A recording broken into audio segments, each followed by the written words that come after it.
to the world.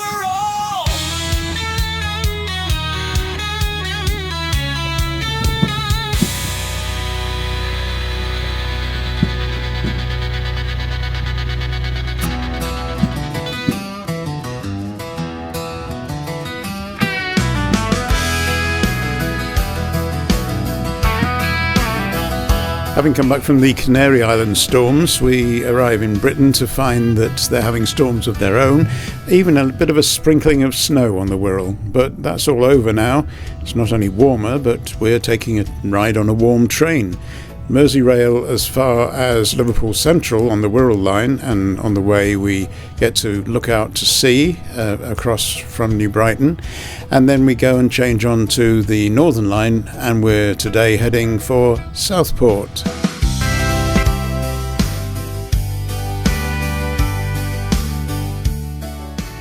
This is video from the Greatest Gathering, which we went to last summer at the Alston Works in Derby, and this is the Inspiration train, which we're now about to see again.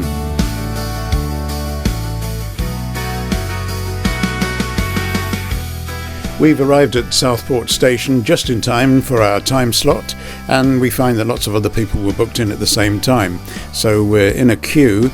That's kind of useful because as you walk down the side of the train, slowly queuing, you get to read the history of the railways for the last 200 years. And as you get near the entrance to the exhibition train, you're more or less up to date with it all. Of course, kids are no good in a queue. They do fidget and want to play around, but they're being entertained, so they were okay.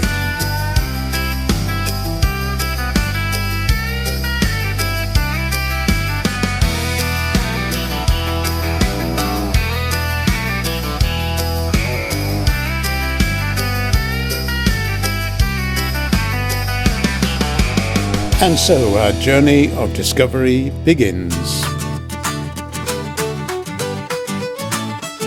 One of the things that's always fascinated me about timing your trains on the railway is that way back, different cities had different time zones, and this is adequately demonstrated here on the train. I read on the way down the outside that all changed and we switched to GMT. I think that was 1847. The other information about a rail clock that appeared here as we walked past, I wasn't aware of at all. 200 years by rail, from coal black smoke to silver trail, from rattling seats to quiet glide, we roll together side by side, past every town, each story, each tale. We're singing Britain's song by rail.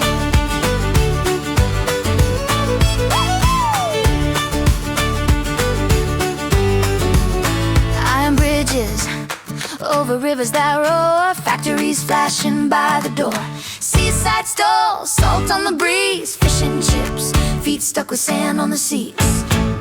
Oh, wartime letters in a warm brown case, lovers waving, running to keep pace, city sparks, country lanes in rain, every journey different, hearts the same. 200 years by rail, from coal black smoke to silver trail, from rattling seats to quiet glide, we roll together side by side, past every town, each story, each tale. We're singing Britain's song by rail. Signals glowing in the early light, coffee cups on a Monday night, grandma's line, child's first ride, grandma's story, a child's wide eye.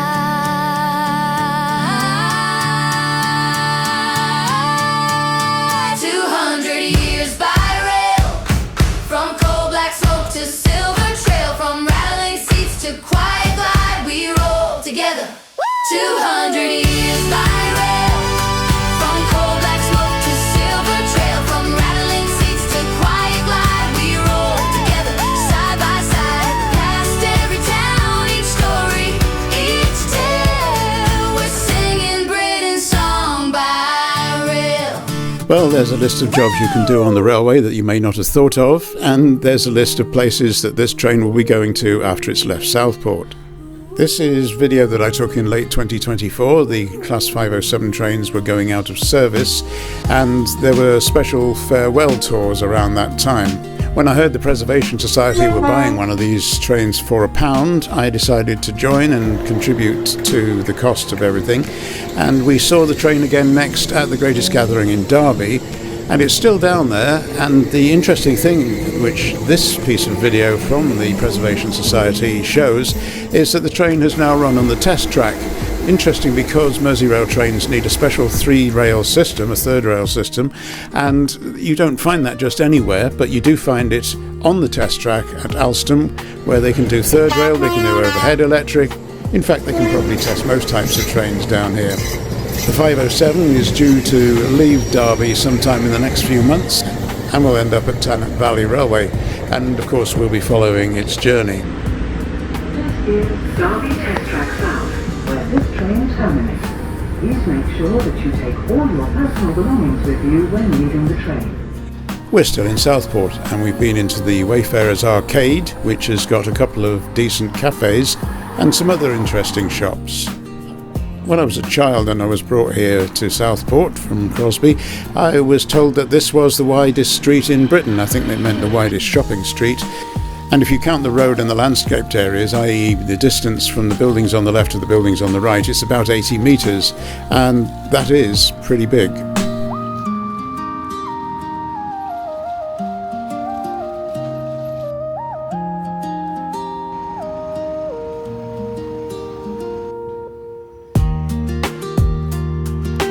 There's some grand old buildings along Lord Street, and this one we have actually mentioned before. In fact, we showed its Christmas light display one year, very good.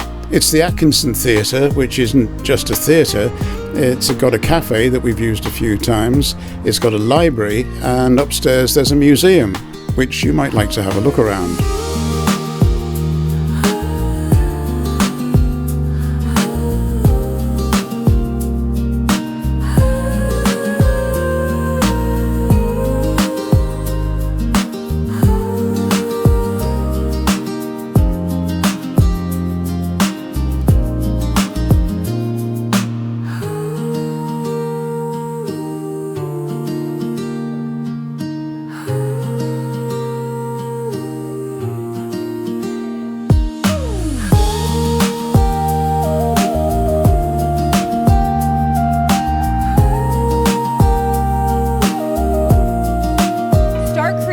Pro today with Pixa AI. I'm trying a few different AIs this month, and Pixa is the first.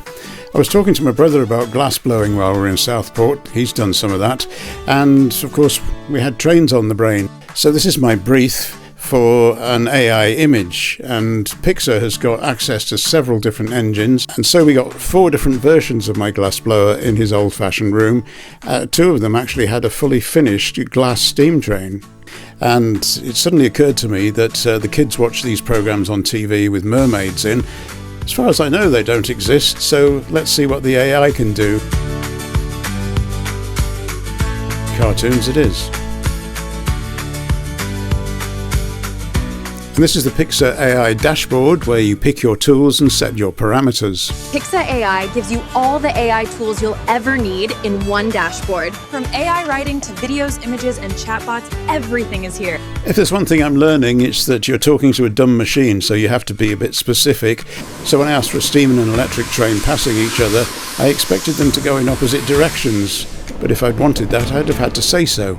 And the AI doesn't seem to cope very well with the whole load of action all at once. This overhead view of a railway station, watch the train on the left. Now let's see what my video editing software Filmora can do, because it's also got a lot of AI tools built in. Wondershare Filmora. Powered by AI. Edit as an expert. I gave it the mermaid prompt and it came straight back and said that was too short, so I asked the AI to lengthen it for me and make it into something worthwhile. It more or less wrote a mini-movie direction list with different shots. The ocean's melody is my home. Next I asked it to put the fish out of water and put them on a train. Yes, mermaids can drive trains. Of course she has to have a bottle of water there just in case. Start creating like a pro today with Pixa AI. Hello, I am Adriana from Pixa. I have just popped in to demonstrate what is possible on the Pixa platform. I am one of the hundreds of standard... And that was a shining example of what's wrong with a lot of the cheap AIs that you don't have to pay for. Vidnos has a free plan, but it does a bit better than that. Hello, this is Anya. I've been uploaded into Vidnos AI to see if it can bring me to life. I am created on a blank background, but Vidnos can add a background. The voice I am using in Vidnos is called Heidi and is one of hundreds of voices available with different accents and languages. Vidnos can also put me against a variety of backgrounds. I am one of the native Vidnos characters. You need to use one of us so that we blend with the background. However, I am still only a 2D image standing in front of a photo. To be more realistic, the AI needs to generate both myself and the background as a 3D environment that I can explore. That's a lot of computer power. So to get computer power, I have to subscribe and pay real money, and I decided to give that a go with OpenArt. They have a library of characters you can pick from, save you some time, but they're all a bit predictable, so I decided to use their tools to design my own character. I started out by saying I wanted a young woman with casual clothes and a nice smile, and we went from there. OpenArt then gives you a variety of views, close-ups and long shots and back shots and so on, and allows you to tweak all the images that they show you until you get what you want. I gave my character the name of Anya and then tried putting her into a street scene, and she certainly looks as though she's part of it rather than sitting in front of a canvas. A lot of it's about light and shadows, and this shot where I had her sit in the park with a guitar, she actually sits on the scenery, so she is part of it, and the light catching her hair and the shadows from her feet and things like that just make the whole thing seem far more realistic. I want my character to be able to come to the beach with us, so I asked the AI to do that for me as well, and she chose the bikini to walk the beach with. She's left her footprints behind. Now let's switch to the video tool and try and bring these things to life.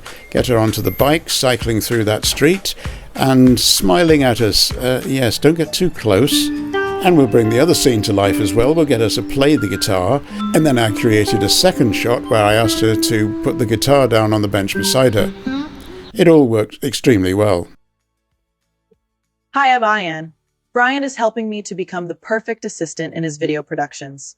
How am I doing? And then I animated the second scene on the beach, and you see the footprints appearing as she walks towards the sea, and her feet interact with the waves in just the most natural way.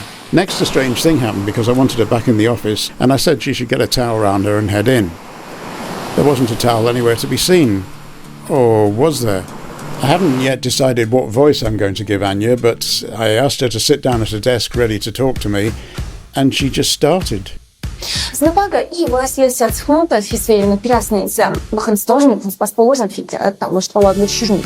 can't assume anything, not even what nationality she is. And the final shot, which I've created in Filmora, hurts a bit to watch really, but I didn't bring any footage back from a drone in Tenerife, so I've created this instead. It's so sad.